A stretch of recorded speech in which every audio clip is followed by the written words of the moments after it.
राधे कृष्ण, राधे राधे।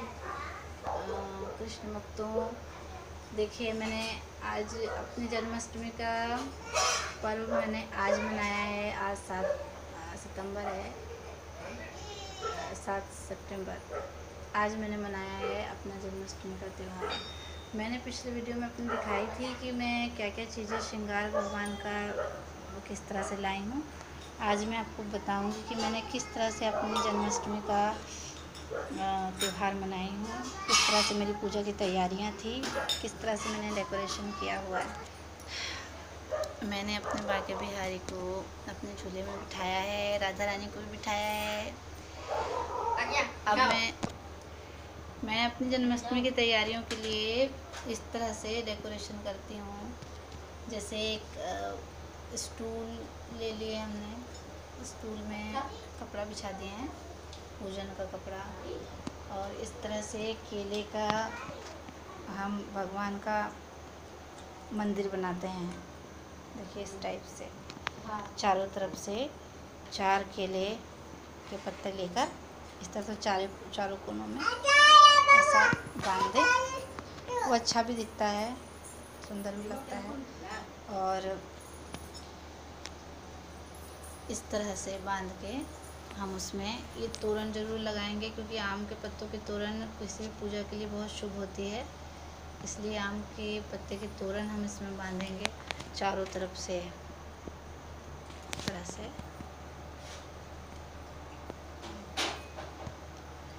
ठीक है, उसके बाद ये तो हो गया डेकोरेशन। और ये ऊपरी डेकोरेशन मैंने ज़्यादा नहीं की हूँ, नॉर्मल है, ऐसे ही थोड़ा बहुत बलून सलून्स लगा लिए हैं ये। और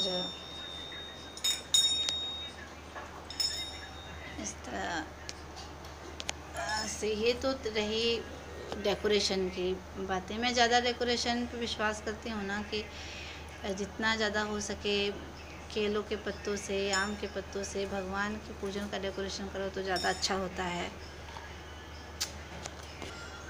अब मैं लेके चलती हूँ कि पूजन में भगवान कृष्ण की, लड्डू गोपाल की जन्माष्टमी के पूजन में सामग्री क्या क्या पूजन की लगती है। कपड़ा हमने पूजन का बिछा लिए हैं।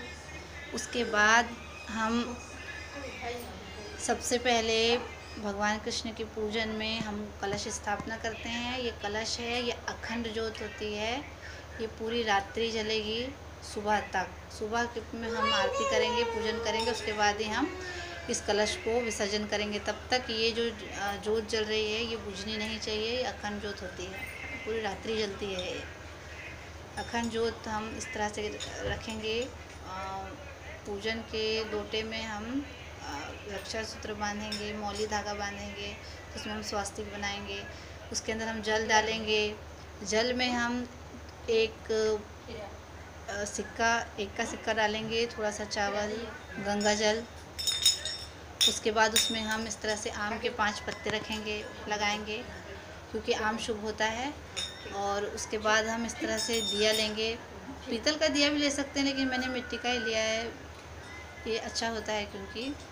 और बत्ती हम इसमें लंबी रखेंगे, क्योंकि हमको पूरी रात्रि जलाना है, इसलिए हम बत्ती इसमें पूरी लंबी रखेंगे। और तेल भी भर कर रखेंगे। मेरा तेल वैसे कम हो गया है, मैं डालूँगी।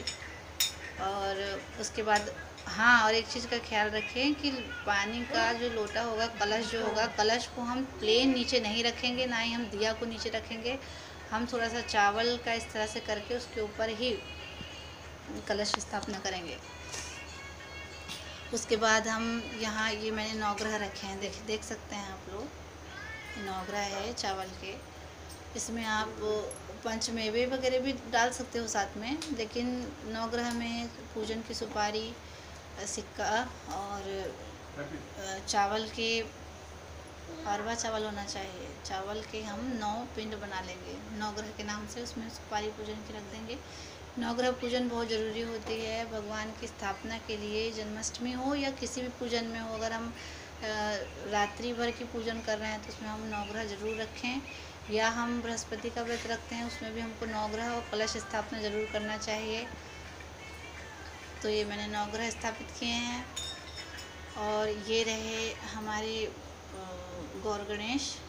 किसी भी पूजन में बिना गौर गणेश की कोई भी पूजा संपन्न नहीं होती है और उसकी शुरुआत भी नहीं होती है, इसलिए गौर गणेश की स्थापना बहुत ज़रूरी है। इसलिए मैंने ये गौर मिट्टी के रखे हैं। और गणेश वैसे तो जो गौ माता का गोबर होता है उसका ही हम रख सकते हैं, लेकिन यहाँ मेरे पास अवेलेबल था नहीं गोबर, इसलिए मैंने भगवान गणपति की मेरे पास चांदी की मूर्ति है, मैंने उसी को स्थापना की हुई है। और इनकी पूजा के बिना तो कोई पूजा होती नहीं है, क्योंकि इसीलिए ये शंख है। शंख बिना भगवान कृष्ण भगवान विष्णु की पूजा अधूरी है। और इतनी चीज़ें हमको अपनी जन्माष्टमी की पूजन में बहुत ज़रूरी होती है, इसलिए इतना चीज़ों की स्थापना होनी ही चाहिए। और इसके बाद मैंने अपने लड्डू गोपाल को नए वस्त्र पहनाए हैं, नए मुकुट पहनाए हैं और उनकी पूजन की है। राधा रानी मेरी सुंदर लग रही हैं कपड़ों में। वैसे आप लोगों ने कमेंट करके बताया नहीं कि मैंने कैसे कपड़े चूज़ किए हैं, सुंदर लग रहे हैं कि नहीं भगवान पर मेरे। ठीक है, अभी बता सकते हैं आप लोग। अगर आपको अच्छे लगे मेरे कन्हैया जी तो बताइएगा ज़रूर कमेंट करके, राधे राधे बोलिएगा और सुंदर लग रहे हैं कि नहीं बताना। और एक चीज़ की पूजन में आपको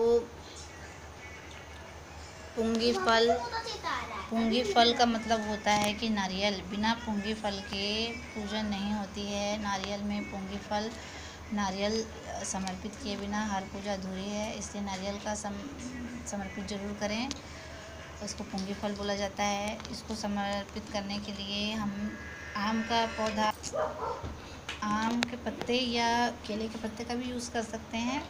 हमको पुंगी फल को खाली नहीं रखना है। सबसे पहले हमको पुंगी फल को या नारियल को बोल सकते हैं, हाँ, इसको हमको किसी भी आम के पत्ते या फिर केला के पत्ते में हमको रखना है। उसके ऊपर हमको नारियल रखना है, उसमें हमको पूजा की सुपारी रखना है। ये देखिए, इसे कहा जाता है पूजा की सुपारी। और फिर उसके ऊपर हमको सिक्का रखना है, कुछ भी 1 का 2 का, या अपनी इच्छा शक्ति आप कितना भी रख सकते हैं। फिर हम इसमें अब इसके बाद हम फ्रूट्स देखेंगे। भगवान की पूजन में हमको 5 फल रखना होता है, इसलिए हम ये मैं रखी हुई हूँ पपीता, अनार, ग्रीन एप्पल, मौसम्बी, बनाना, केला है और खीरा। जन्माष्टमी में खीरे बिना तो पूजा ही नहीं होती है। और पुंगी फल है, इतना है। इसके बाद मैंने प्रसाद, ये तो हुआ फ्रूट्स और ये पुंगी फल वगैरह की बात हो गई, फल फूल। इसके बाद ये रही सबसे बड़ी चीज़ है अठवाई। हम लोग के घर में अठवाई का चलन है कि हमारे यहाँ अष्टमी में या तीज में कोई भी अगर हम अखंड पूजन कर रहे हैं तो उसमें हम अठवाई ज़रूर रखते हैं। अठवाई का मतलब होता है 8 पूड़ियाँ, 8 पूड़ी बनाकर हम उसको भगवान को चढ़ाते हैं। और उसके साथ में ये है हलवा, ये है सूखा सूजी का प्रसाद और ये है पंजीरी। जन्माष्टमी बिना पंजीरी की पूरी नहीं होती। पंजीरी का अर्थ होता है कि शायद आप लोगों को पता नहीं होगा, या हो सकता है बहुत लोग जानते हो। पंजीरी का मतलब होता है कि धनिया पाउडर में घी और चीनी मिलाकर उसको भून लेते हैं, वही पंजीरी होती है। जन्माष्टमी में आप हर जगह देखोगे बिना पंजीरी के, ये पंजीरी है, ब्लैक से जो दिख रहे हैं ना, ये पंजीरी है, धनिया का प्रसाद है। इसके बिना पूजन नहीं होती है जन्माष्टमी की। हर जगह आपको मिलेगी पंजीरी। ये प्रसाद हम चढ़ाए हैं। और इसमें हमको ये है गंगा जल, ये है दूध, पंचामृत, घी का दीपक, 4 दीपक हमारे आसपास होते हैं। मेरी पूजा हो चुकी है, इसलिए मेरे दीपक बुझ गए हैं। और फिर हम जब जलाएंगे। अब तो हम ये तो हमारी हुई अभी सायंकाल की पूजन हुई है इवनिंग की, लेकिन अभी हमारी रात्रि की पूजन बची है। रात्रि की पूजन मतलब कि भगवान जब जन्म लेंगे 12:02 का समय है, 12 बजे भगवान जन्म लेंगे, तब हम फिर से भगवान को स्नान कराएंगे पंचामृत से। उसके बाद फिर से उनको कपड़े नए वस्त्र पहनाए जाएंगे, फिर भगवान को बिठाला जाएगा, फिर से पूजन आरती उनकी की जाएगी। 12 बजे की पूजन में मैं क्या क्या करूँगी वो मैं आपको अगले वीडियो में बता दूँगी, दिखा दूँगी कि इस तरह से मैंने 12 बजे की जन्माष्टमी की पूजन की है। ये इवनिंग की शाम की पूजन है। और रात की पूजन 12:02 से मुहूर्त है भगवान का। 12:47 तक का जन्म का मुहूर्त है, उसमें पूजन भगवान की होगी। और उसका वीडियो मैं आपको अलग से भेजूँगी 12 बजे की पूजन होने के बाद, कि हमने क्या क्या किया।